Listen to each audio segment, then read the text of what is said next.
Well, I think the mood has shifted and we need to be proactively starting to look ahead and thinking about how we might return to work. All effective businesses will be doing that. So there's the practical side of it around social distancing, PPE. There's also the HR elements for me around what will that look like? How will people get to work? Hours, furloughed, unfurloughed, all of that around the workforce. But also really importantly, thinking ahead as to how you may reintroduce your workforce back into the place. So I've talked to people about reinduction or onboarding and doing some of that online and ahead of the game. So don't wait, if you like, until we get the green light to go back. Start having that discussion now with your people about what's changed. Just leading on from what Nat was saying there, at the moment, we're finding a lot of our clients aren't really, it's almost like we've just started to get into stability. And we're starting now to move and talk about recovery, but I think some people are still getting their heads around what even stability looks like and what we need to be doing now. So absolutely, I think there is something really important about looking at that planning for the future, but also thinking about now, what can you be doing now that's going to help you with that? So adding to what Nat was saying, the whole how do you re-onboard your team is really, really crucial to this. You know, some people will potentially have been off for quite a few weeks. If they've been furloughed, they're going to be coming back. You've got some staff that might have been continuing to work. And actually what we've been finding is there's a little bit of a divide at the moment between some people that are furloughed and some people who've continued to work from home. So actually bridging that gap in the coming weeks is going to be really important to make sure that the team are all in a really good place when they come back. We've been running a COVID-19 survey and it's really highlighting some of the differences between those two groups of people. So actually, yeah, thinking about what is your team going to look like if you want it to be a strong, supportive team for the future.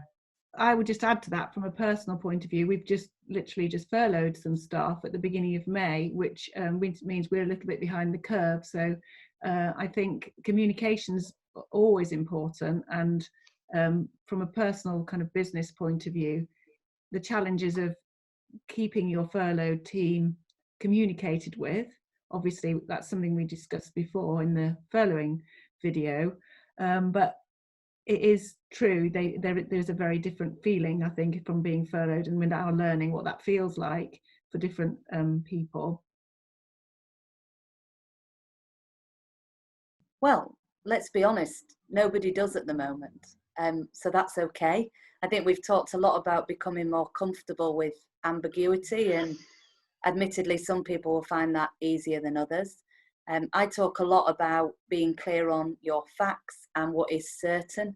So for your employees, it's really important that you share what you do know. And I personally feel it's a strength as a leader, and certainly what I've always tried to do when I don't know the answers, to say I don't know the answers or I don't have the guarantees. So what I do, I suppose, is separate into what I do know and what I don't know. And it's absolutely fine. There isn't one person that knows all the answers. The Prime Minister doesn't know all of the answers. The scientists don't know all of the answers. And I think that also leads on to, which I'm sure Michelle will talk more about, she's an expert in this, but to involve your people in it. You don't have to sit there on your own and write up a plan and come up with all the solutions. You'll have a workforce of people with ideas who will want to help and who will want to look at suggestions. And we all know we're better when we're all together, don't we, in a team? Would you agree, Michelle? Yeah, I mean, it's interesting as you were talking about that, Nat, I was thinking about my own team as well, that, you know, right at the start of this, when we had no idea what was going to happen, what things looked like, we talked about that. We talked really openly about it. I shared, I have no idea. We didn't really know what the impact was going to be on business. But then actually what happens is, as things then start to unfold, the team have all been really engaged throughout that whole process. So nothing comes as a shock to them because you've talked about it. You might not have had the answer at the time. So we talked about furloughing right at the very start, as soon as the word became sort of started getting bandied around.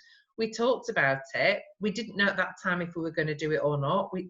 But then the team all understood it. So when we did come to that point of making that decision, again, it didn't come as a surprise. And they knew and understood what we knew at that time. And I think it's the same now, reduced hours and all those other things that are going to come up. The team will have the answer together. The COVID-19 tool that I mentioned earlier on, that didn't come from me, that came from my team, because we talked together about what kind of things can we do, what's going to help our clients. The team will always have the answer.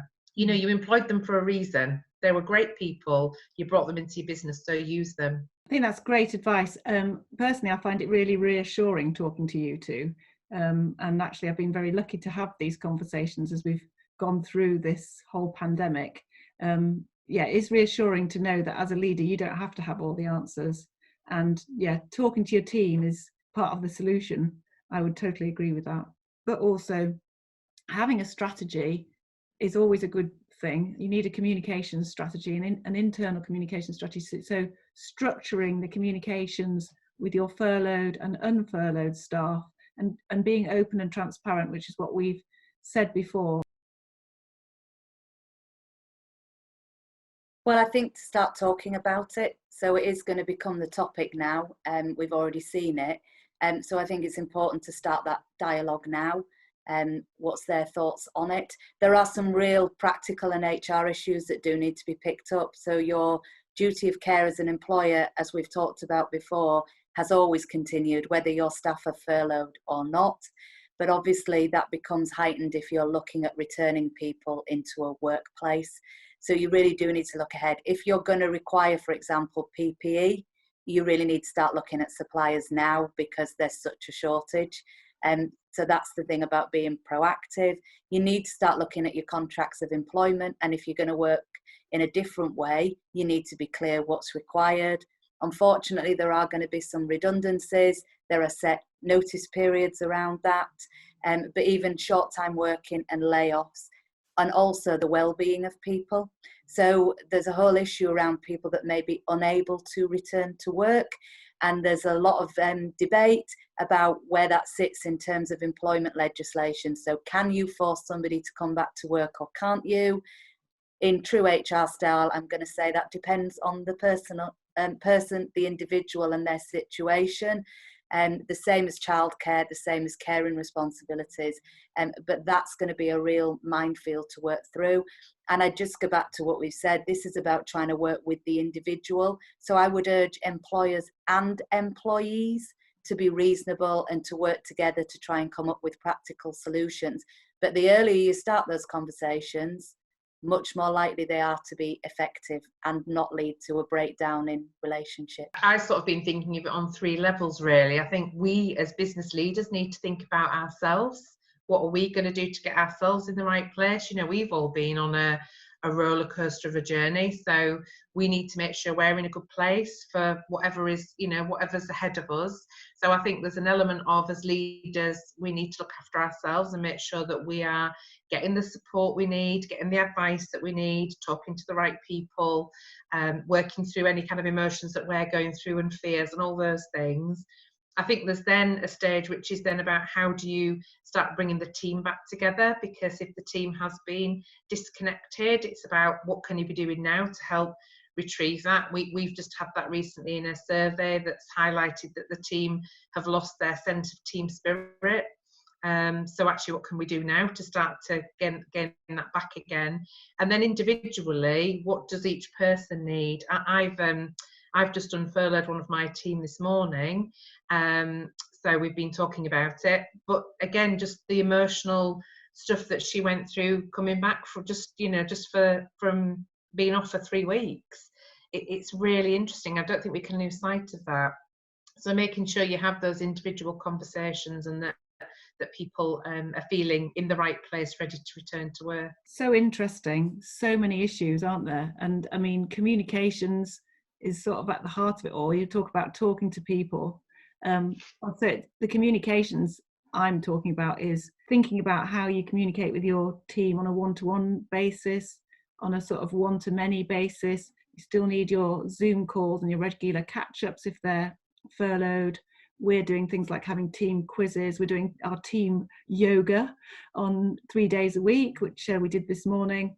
So trying to keep everybody's spirits up and keep that sense of team, but also kind of more formal discussions obviously, and also keeping them up to date, perhaps by sending an email or a newsletter, depending on the size of the business, saying what's happening in the business and just talking about some of your achievements, because we are still working with some of our clients.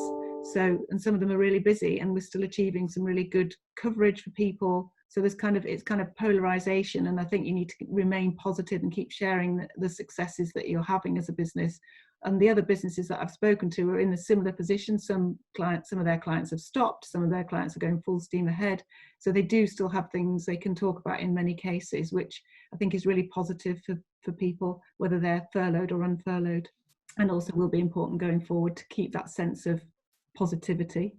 Yeah, and I'd just add, I think it's so important to keep your communication simple and clear. I was listening this morning to the chief executive of Taylor Wimpey, who was saying just that. But also, I think we'll have a slogan this week from the government, who are very good at keeping the slogan simple. So, get Brexit done was very effective in the general election. And the more recent one has been stay at home, protect the NHS. I think we'll get a new one about recovery, but it's worth businesses looking at how they can learn from that. Keep it simple and succinct. Absolutely. And keep your spirits up. That's the main thing.